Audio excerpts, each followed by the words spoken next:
Let's say you want to test your Android app. You can come and log in on MoQuality.com and add an app. Drag and drop your APK. If you need instructions on how to build your APK or an iOS app, you can find them here.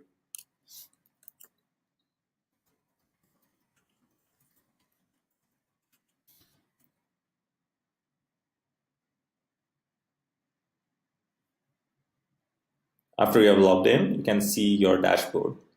There are two modes in which we can run tests. You can either run specific tests or auto-generate tests. Let's take the case of specific tests. To write specific tests is hard, so we have created an easy-to-use test recorder for Mac, Windows, or Linux. You can download your own version here.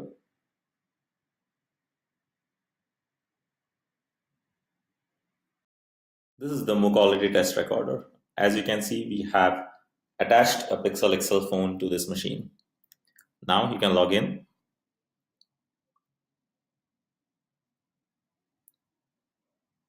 After you have logged in, you can see the phone on your desktop and you can interact with this UI as you would normally interact with the phone. To install your app, you can simply go here and click download and install. This downloads the current version of the app that you have selected here and installs it on the phone for the purpose of recording test cases. After the installation is successful, you can see how tests will be recorded. Click on the record button. This starts a fresh version of the app, and now you can interact with the app as you normally would. Let's try to sign in.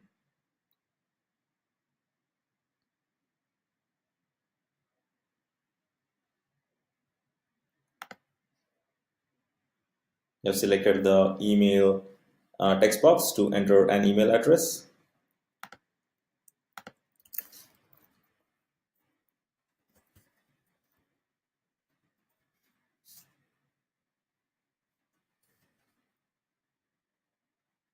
As you can see, no keypad showed up. We have an option for you to either enable a Google keyboard or disable keyboard completely. In our view, if you disable the keyboards, your tests are more repetitive. Let's enter a password now.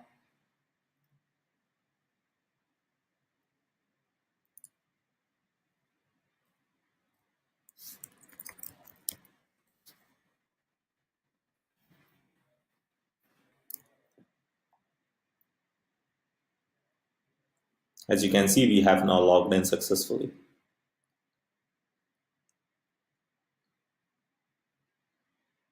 Let's stop at this alert screen.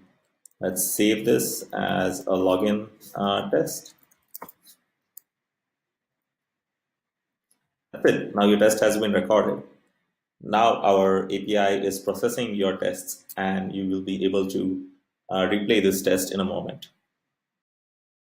After your test has been post-processed, you can find it in this replay tab. If you click on it, you can see that the post-processing reveals all the meta actions like click sign in, click email, input email, and so on and so forth. You can hit the replay button now to test it locally on your device.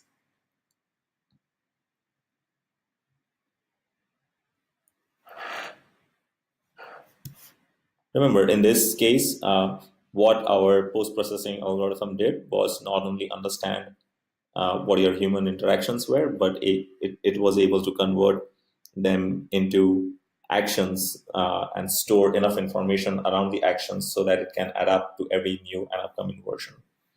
After you have replayed your test and you think it's a very good test, you can go back to our website and schedule the test to run on various other devices. There you go. That's the test that ran completely. After you're done with your test recording, you can go back to our website and find the test here. You can see the same test is revealed with all the actions. Now let's try to run this test on other devices. Login test. Let's try to run it on all the Samsung devices because we recorded the test on a Google device. We want to test the login device. Momentarily, our all the devices on our cloud, which are Samsung devices, will be activated, and the test will start running on them, and you will see the results in a short bit. You can see the Samsung S8 has been scheduled right now, and a test is being run on that device right now.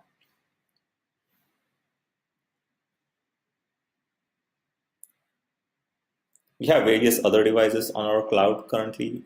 We have a few Google devices, some HTC and LG devices that are not popular.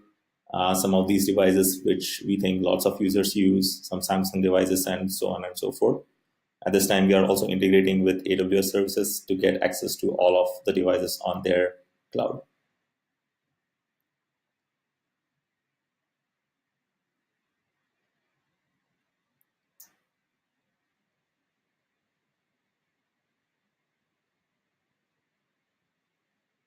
As you can see, the two tests have ran successfully now, and you can go and check each of their screenshots. You can also see along with the tests, you can see how much time the tests took, how much memory they utilized while running it on the phone, and how much CPU they consumed.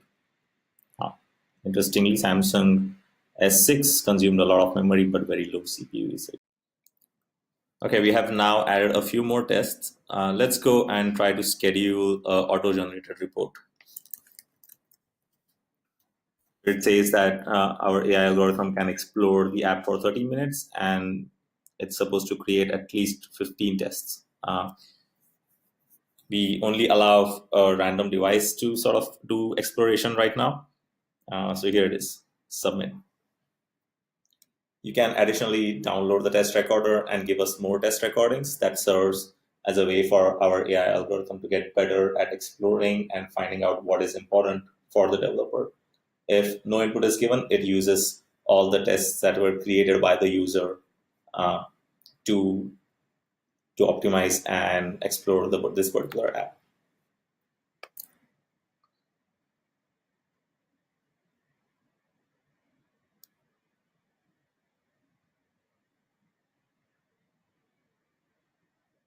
Here we can see that our AI has started generating tests. If you go into the View Reports tab, you can see that new tests have been created. Some of these are random, some of these are based on the tests that were originally created by the user.